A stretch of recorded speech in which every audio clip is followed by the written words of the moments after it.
ముదిరిన తర్వాతే మహమ్మారి జాడ కనబడుతున్నదట. అంటే వ్యాధి ముదిరిన తర్వాతే ఆ వ్యాధి డిటెక్ట్ అవుతున్నది, అప్పుడు హాస్పిటల్కి వెళ్తున్నారు.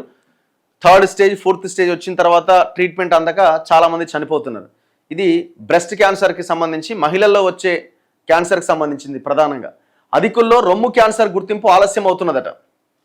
ప్రతి 8 మందిలో ఒకరికి ఇతర అవయవాలకు వ్యాపించిన తర్వాతే నిర్ధారణ అవుతున్నదట. వీరిలో ఎముకలకు వ్యాప్తి 25% జరుగుతున్నదట.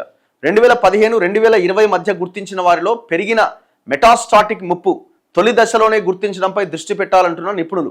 ICMR అధ్యయనంలో వెల్లడి. తాజాగా ప్రఖ్యాత వైద్య పత్రిక ది లాన్సెట్లో ఆ రిపోర్ట్ ప్రచురితమైందట. సో ముఖ్యంగా ఈ మహిళల్లో ఈ సర్వైకల్ క్యాన్సర్ ఒకటి, బ్రెస్ట్ క్యాన్సర్ ఒకటి చాలా తీవ్రంగా ఇదవుతున్నాయి.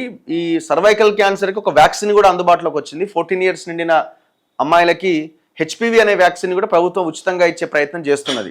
సో మరి అది ఎంతవరకు వచ్చిందో ఇంకా క్లారిటీ లేదు. దాని మీద ఎక్కువ అవగాహన జరిపి పిల్లలకి ఇచ్చే ప్రయత్నం చేయాలి.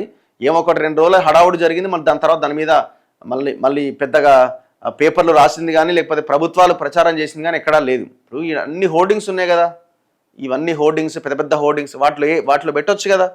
ఒక్క హోర్డింగ్ అయినా ఈ HPV వ్యాక్సిన్ ఇస్తుంది గవర్నమెంట్ అని పెట్టిరా? పెట్టరు. ఎందుకంటే అవతల ప్రైవేట్ ఉంది, అమ్ముడు పోవాలి కదా. వీళ్ళు ఏదో పేరుకి స్టార్ట్ చేసినారు ప్రోగ్రామ్ని. అవసరమైతే ఇల్లు తిరిగి ఆ వ్యాక్సిన్ ఇచ్చే ప్రయత్నం చేయాలి. ఇప్పుడు ఏ క్యాన్సర్ అయినా మీరు చూడండి, ఫస్ట్ క్యాన్సర్ వచ్చింది, అసలు క్యాన్సర్ అయినా కాదని డిటెక్ట్ చేయడానికి ఎంత సమయం పడుతున్నది? ఇమీడియట్గా అసలు ఆ అవకాశమే లేదు.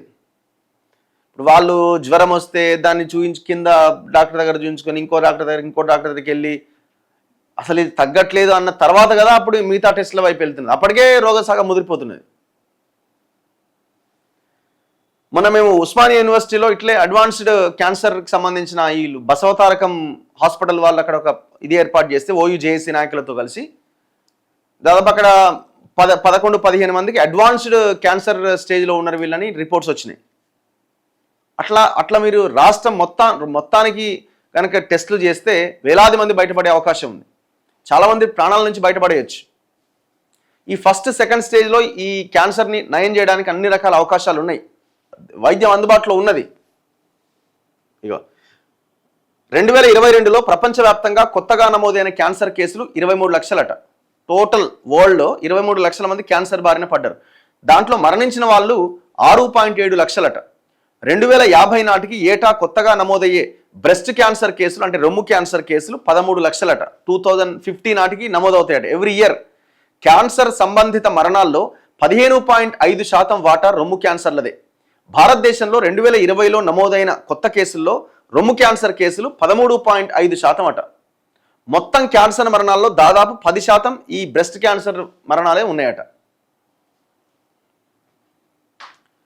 సో ఈ మహిళల్లో అవగాహన కల్పించాల్సిన అవసరం ఉన్నది. మరింత పెరుగుతున్నాయి తప్ప ఈ కేసులు తగ్గట్లే.